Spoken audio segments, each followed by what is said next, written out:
Moi, je ne crois que ce que je vois. Ah, t'es sûr? C'est pas plutôt... Je vois ce que je crois? Bonjour et bienvenue dans Croire, c'est voir, le podcast au sujet des croyances limitantes, remises en question par chacune des personnalités inspirantes interrogées. Étant donné que nos croyances sont le fruit de notre inconscient collectif et individuel, nous avons le pouvoir de les conscientiser afin de les transformer et donc de trouver notre voie. Notez le podcast sur votre plateforme d'écoute préférée et partagez-le autour de vous afin de favoriser sa diffusion et de donner encore plus d'inspiration et d'aider le monde à profondément changer ses croyances. N'hésitez pas à me transmettre vos avis, vos remarques, vos questionnements sur les réseaux sociaux. Je vous répondrai avec grande joie. Merci et bonne écoute.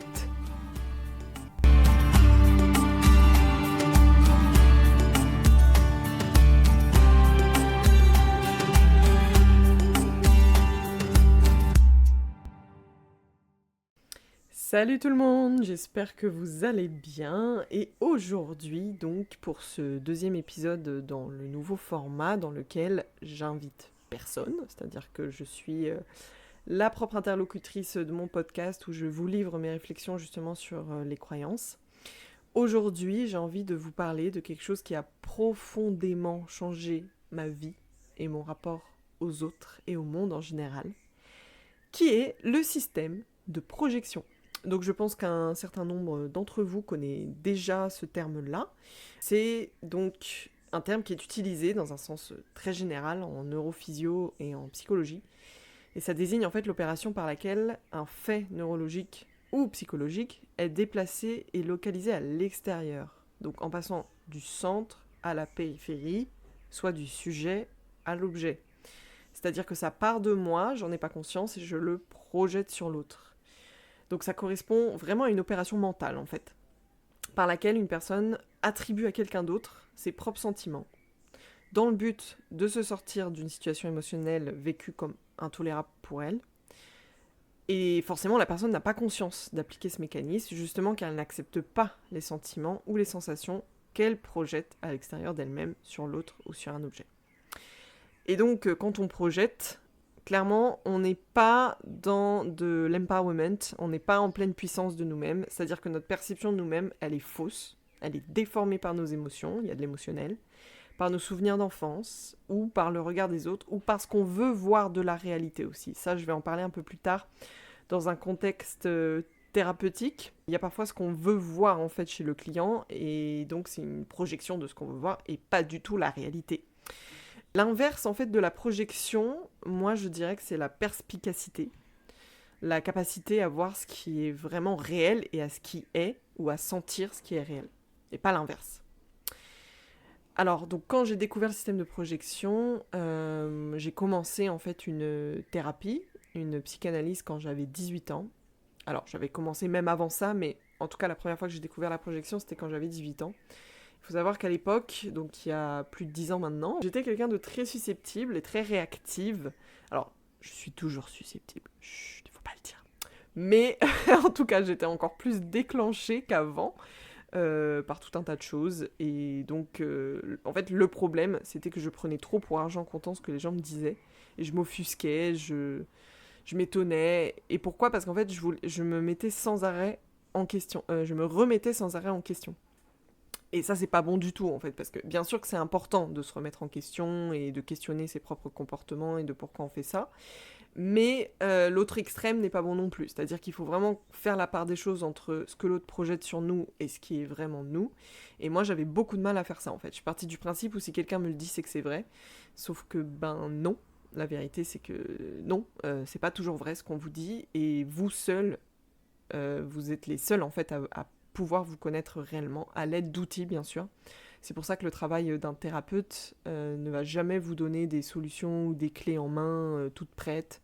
C'est que vous êtes co-créateur de votre propre thérapie, c'est à vous de faire le taf. C'est-à-dire que on va jamais vous donner tout cuit dans le bec une solution ou une analyse de comportement. C'est à vous de le faire.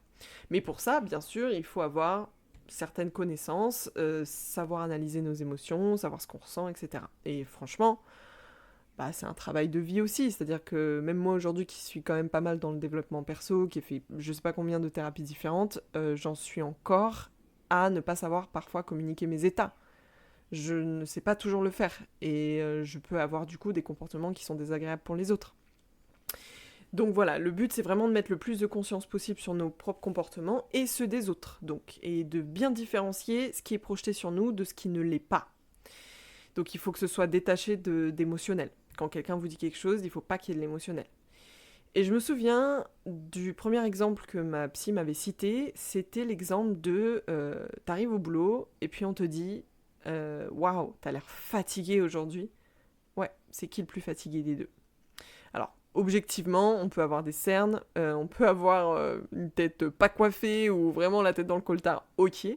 Mais il y a aussi, peut-être, possiblement, une projection de l'autre qui est fatiguée, c'est-à-dire que l'autre est fatigué, mais elle n'a pas la raison suffisante pour le reconnaître, c'est-à-dire qu'elle n'a pas la perspicacité suffisante pour le reconnaître, et du coup, elle va le projeter sur vous, il ou elle, va le projeter sur vous, parce qu'elle ne le reconnaît pas à l'intérieur d'elle-même. À une époque, je me souviens d'un ami qui m'avait dit « Waouh, tu manges 2 carrés de chocolat par jour, mais c'est énorme !» Alors qu'objectivement, c'est pas énorme. 2 carrés de chocolat par jour, 2 carrés de chocolat noir, on se détend, c'est pas non plus... voilà. Et en fait, moi qui avais des problèmes de rapport avec mon corps, etc. à l'époque, où j'ai même fait de la boulimie pendant plusieurs mois, et ça a eu des conséquences sur mon psychique pendant plusieurs années, je me souviens que ma psy me disait « Bah ouais, mais cet ami qui vous dit que 2 carrés de chocolat par jour c'est beaucoup, en fait lui il en a très envie. S'il le juge, c'est que lui ne se l'autorise pas. C'est le principe même de la projection, c'est qu'en fait, tant qu'on ne reconnaît pas ce qu'il y a à l'intérieur de nous, on passe notre temps à le projeter à l'extérieur. Et en fait, on fait tous beaucoup de projections. Et le fait de projeter, c'est une petite part de moi que je n'ai pas envie de voir. Et donc, je la projette sur un écran à l'extérieur. Je vais la projeter sur une personne à l'extérieur. Sans se rendre compte que c'est nous, en fait, le vidéoprojecteur. Le film, il part de nous. Et donc, quand on juge, donc là, 2 carrés de chocolat, c'est beaucoup. Dans beaucoup, il y a un jugement. Dans tout ce qui est rien, trop, etc., c'est du jugement. Il y a une part d'émotionnel. Et donc, ça peut être difficile de nommer l'émotionnel qui se pointe, parce que c'est pas toujours très clair si c'est la colère, de la tristesse, du dégoût, etc., on sait pas trop. Mais en tout cas, il y a une petite pointe, très légère parfois un peu plus brutale, d'émotionnel quand il y a une projection, un effet miroir, un ressenti. Parfois c'est très fort, parfois c'est juste, et ça déclenche. Donc quand on juge, ça met vraiment le doigt sur quelque chose qu'on refoule. Donc là, en l'occurrence, c'était mon ami qui refoulait le fait d'avoir très envie de 2 carrés de chocolat par jour, mais il s'était sûrement fixé des objectifs de perte de poids ou que sais-je, et donc pour lui, c'était impossible de prendre 2 carrés de chocolat par jour. Je me rappelle aussi de ma grand-mère qui me disait souvent, désolée mamie si tu écoutes ça, en plus je sais qu'elle est très active sur les réseaux, donc elle verra sûrement, qui me disait « Ah non, les poils, faut les enlever ». Parce que, je sais plus, on avait une discussion au sujet des poils, et je disais que, voilà, moi maintenant, je me mettais moins de pression par rapport à l'épilation, et je me souviens qu'elle m'avait dit « Oh non, bah de toute façon les poils, faut les enlever, c'est moche ». Et ça, c'est pas la projection forcément d'une blessure ou d'un trauma grave à l'intérieur de soi. En revanche, c'est la projection d'un conditionnement sociétal.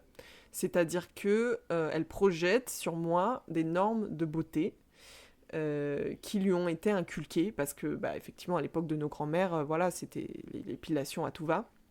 C'était très important et on considérait même, d'ailleurs ça c'est une grande croyance limitante, que les poils étaient non hygiéniques, comme si c'était un manque d'hygiène d'avoir des poils, alors qu'on sait tous très bien que aujourd'hui c'est prouvé scientifiquement que les poils au contraire nous protègent des microbes et des bactéries. Donc s'il y a bien quelque chose de pas hygiénique, c'est de les enlever. Alors ça veut pas dire que vous allez, si vous continuez d'enlever vos poils, vous n'êtes pas hygiénique, je suis pas en train de dire ça. Cela dit, c'est une croyance qui est fausse, de dire que les poils c'est pas hygiénique, c'est pas vrai. La vérité, c'est qu'on est d'autant plus propre quand on garde nos poils. Alors, je ne culpabilise personne. Moi-même, je continue à m'épiler. Faites ce que vous voulez. Si je sais très bien que c'est difficile de se détourner des normes et des standards de beauté de notre société, donc il n'y a aucun jugement de ma part et aucune pointe de culpabilité. Juste nous amener à réfléchir sur cette notion des poils où il faut tout le temps les épiler, alors que la vérité, c'est que notre corps aime bien garder ses poils. Un autre exemple, un peu plus récent, peut-être que mon ami va se reconnaître là-dedans. J'ai un ami qui aimerait beaucoup parler plusieurs langues, enfin qui adore les langues. C'est un historien, donc voilà, il aime la culture, il aime les autres. Bon, il a vraiment ce goût prononcé pour les langues. Et pour lui, ça a toujours été un truc un peu de show-off, de frime, le fait de parler plusieurs langues. Moi, je parle 5 langues couramment, mais parce que j'ai grandi dedans, c'est-à-dire que j'ai toujours été intéressée par les langues. Quand j'étais petite, j'apprenais le japonais en autodidacte. Ensuite, j'ai appris le chinois quand j'étais adolescente. J'ai passé le bac de chinois, etc. Donc, je pense que quand on apprend une langue aussi complexe, d'un point de vue neuronal, enfant, après, en fait, on est capable d'apprendre n'importe quelle langue. Vraiment, moi, l'apprentissage du chinois, ça m'a facilité l'apprentissage de langues difficiles comme l'allemand. Et ensuite, les langues latines, l'espagnol et le portugais, c'est venu tout seul, en fait, parce que j'avais vraiment l'habitude de comprendre, rien que le système tonal en chinois, c'est quand même très particulier et assez difficile. Alors en mandarin, hein, je ne parlais pas le cantonais, je parlais le mandarin. Aujourd'hui, beaucoup, je le parle plus, mais bref. Mais bref, tout ça pour vous dire que moi, j'ai toujours grandi avec cette envie d'aller découvrir d'autres cultures, cette envie de l'autre, cette envie de l'extérieur. Ce qui fait que pour moi, parler d'autres langues, c'est pas quelque chose où je vais me la péter en fait. C'est quelque chose de normal et j'ai pas envie de frimer quand je parle une autre langue en fait. J'ai envie de comprendre l'autre. Et une fois, bon, je vis en Guyane française, donc on est à la frontière du Brésil. On était à la frontière avec cet ami. Et il me dit, ouais, tu te la pètes de parler brésilien, nanana.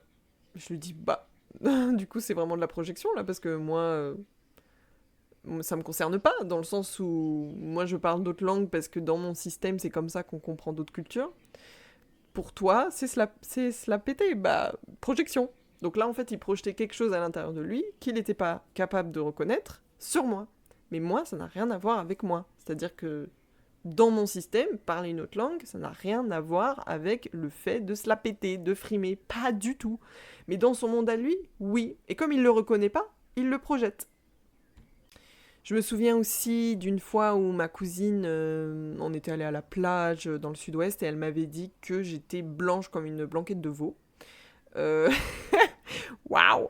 Bon, bien sûr, c'est un jugement physique, mais en fait, c'est parce que elle, dans son système à elle, c'est impossible de pas être bronzée. C'est-à-dire, il faut être bronzé, c'est un standard de beauté, encore une fois, hein, c'est un peu la même chose que les poils. Il faut être bronzé, donc si t'es blanche, bah t'es pas belle. Bah en fait, c'est de la projection. C'est de la projection dans son monde à elle. Jamais ne se permettrait de pas être bronzée et d'être blanche comme une blanquette de veau. Elle pourrait pas. Donc, du coup, elle le projette sur moi, alors que moi, j'ai rien à voir avec ça.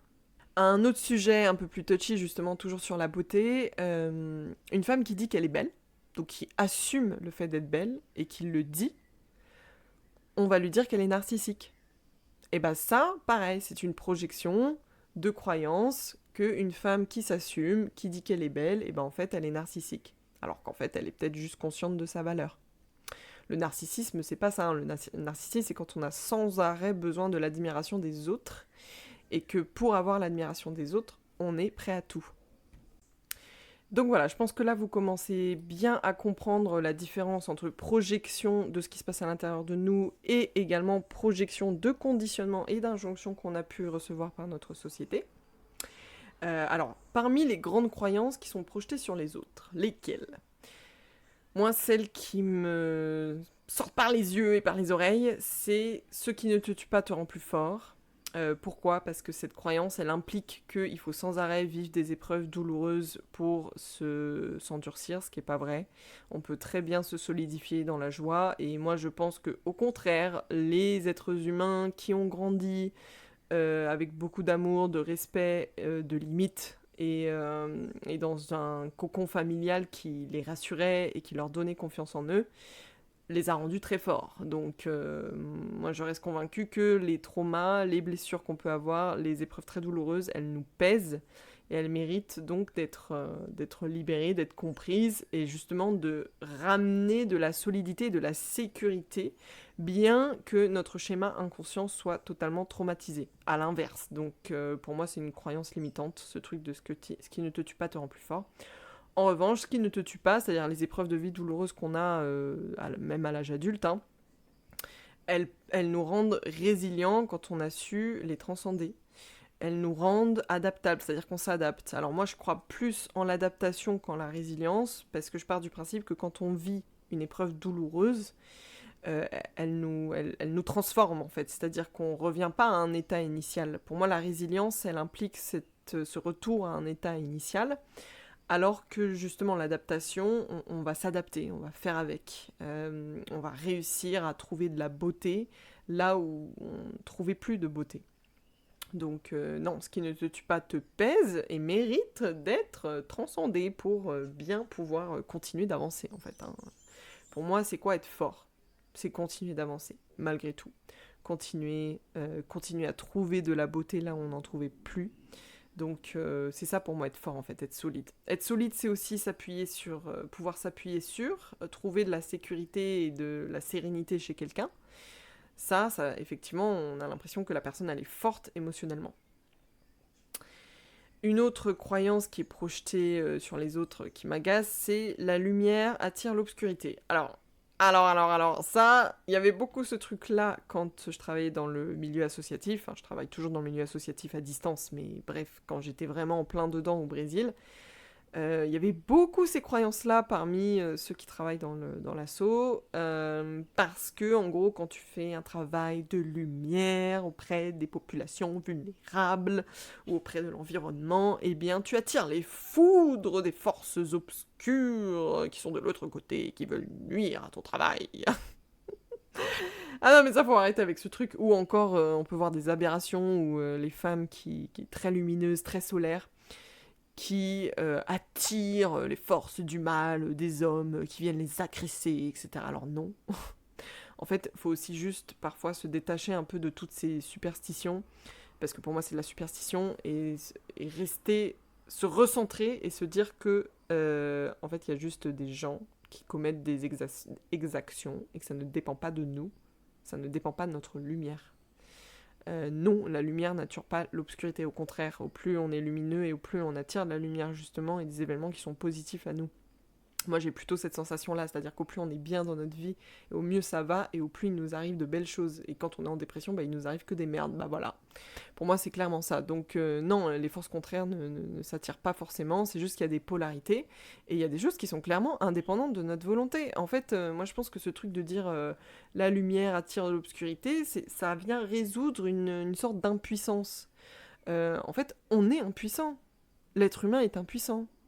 Nous sommes impuissants face à des milliers de situations, notamment l'environnement, sur plein d'aspects, et notamment sur ce qui peut nous arriver de douloureux dans notre vie. C'est-à-dire qu'on peut être impuissant face effectivement à un voisin qui a complètement pété un câble et qui a brûlé notre maison parce qu'il n'était pas content parce qu'on mettait la musique trop fort. On est impuissant face à ça. Et nous, on va vouloir trouver des raisons, que c'est parce qu'on est lumineux et du coup les forces du mal viennent mettre fin à notre projet de lumière. Non, en fait, juste le voisin a pété un plomb, voilà. Et c'est justement ce voisin même qui n'a pas su conscientiser ce qu'il se projetait à l'extérieur de lui, c'est-à-dire sa colère, plutôt que de la reconnaître à l'intérieur de lui pour éviter que tout le monde en pâtisse, il va la projeter et du coup il va brûler la maison du voisin. Voilà, ça part plutôt du voisin que de nous. Et par rapport aux femmes, là c'est clairement, on les culpabilise encore, c'est-à-dire que c'est toujours pas la victime, c'est encore nous qui sommes responsables, c'est parce qu'on est trop lumineuse que du coup, il y a des hommes agresseurs méchants qui viennent nous agresser. Non mais n'importe quoi, en fait, juste notre société est faite de telle façon qu'elle est patriarcale, d'accord ?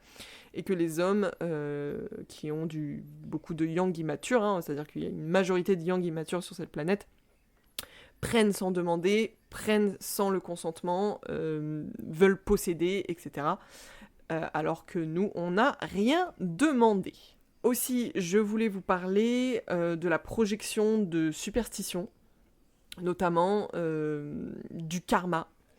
Donc le karma, ça c'est quelque chose qui, je pense, c'est une notion qui est très galvaudée. En gros, tout ce qu'on fait de mal va faire un effet boomerang et va nous revenir dans la figure.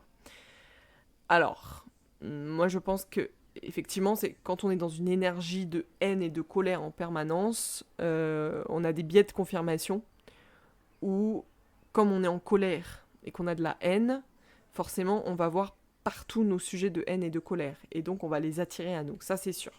Ça, c'est plutôt la loi de l'attraction, en fait, que le karma, en fait. Voilà, je pense qu'on confond un peu loi d'attraction et karma.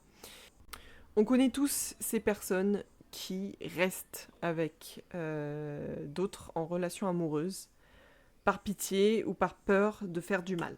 C'est-à-dire qu'on va rester avec la personne, même si on n'est pas amoureux, même si la relation ne nous convient pas, pour ne pas faire de mal à l'autre parce que l'autre est très amoureux ou très amoureuse.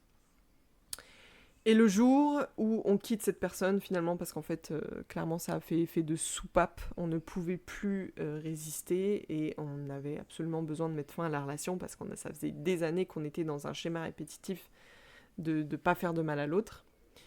Et là, tout d'un coup, il y a une rupture et puis ça nous retombe dessus, on a un problème de santé. Alors, alors, il y a beaucoup de gens qui vont croire que c'est le karma. Ah ben c'est parce que je l'ai quitté, c'est parce que voilà, ça me retombe dessus. Alors que justement, un problème de santé qui vient juste après une rupture, c'est aussi peut-être, dans ce cas très précis, du fait de rester avec quelqu'un par pitié, qui vient sûrement du fait qu'on n'a rien dit pendant toutes ces années. On n'a pas parlé, on a fait durer la torture envers nous-mêmes, dans un mode presque punitif, et bim badaboum, le corps réagit, et donc on a un problème de santé. C'est en fait rien à voir avec le karma. Il faut vraiment s'enlever ça de la tête. C'est que pour moi, loi d'attraction, oui, mais encore une fois, ça c'est à prendre avec des pincettes, c'est-à-dire que la loi d'attraction, tout ce qu'on fait de mal ou de mésaventureux ne va pas forcément nous retomber dessus en effet boomerang à partir du moment où on va mettre beaucoup de conscience dessus, on va éclairer et on va se pardonner. Pour moi, l'énergie du pardon, elle vient transcender beaucoup de choses, et notamment ce fameux karma absolument horrible. Donc il faut vraiment se sortir ça de la tête, ou même des gens qui vivent des épreuves et qui se disent « Oh là là, qu'est-ce que j'ai fait dans mes anciennes vies ?» Mais non, en fait, c'est juste, ça n'a rien à voir. Est-ce qu'on peut mettre de la conscience 2 minutes sur ta façon de réagir à ces épreuves et sur l'attention que tu portes à ces épreuves aussi? Est-ce qu'on n'est pas dans un truc obsessionnel? Moi, je connais beaucoup de gens qui s'enferment dans leurs problèmes familiaux. Ils restent là-dedans, et puis c'est la famille, la famille, la famille, la famille. Oui, mais en fait, et si tu sortais un tout petit peu de ça? Et si t'allais, je sais pas moi, voyager, découvrir, écrire un livre, créer une œuvre cinématographique. Enfin, pour moi, en fait, ce qui va permettre de transcender toutes ces épreuves extrêmement douloureuses, qu'elles soient familiales, personnelles, professionnelles, c'est par des actions aussi, des actions qu'on va mettre en place qui nous permettent de défocaliser notre attention. Donc vraiment, le karma à prendre avec des pincettes. Ce n'est pas parce que, je sais pas moi, on a volé un dentifrice au supermarché qu'on va nous voler 500 €. C'est pas vrai. Il y a aussi notre propre attention. Peut-être qu'on n'a pas fait attention à notre argent à ce moment-là. Voilà, il ne faut pas tout mélanger, il ne faut pas tout confondre. Il faut rester perspicace. Il faut aussi accepter que parfois, il n'y ait pas vraiment d'explication. On ne sait pas. Et cesser de vouloir nourrir en fait ce besoin de puissance permanent. On a de l'impuissance, il y a des choses sur lesquelles on est impuissant, qu'on ne peut pas savoir, et c'est à nous aussi de les accepter.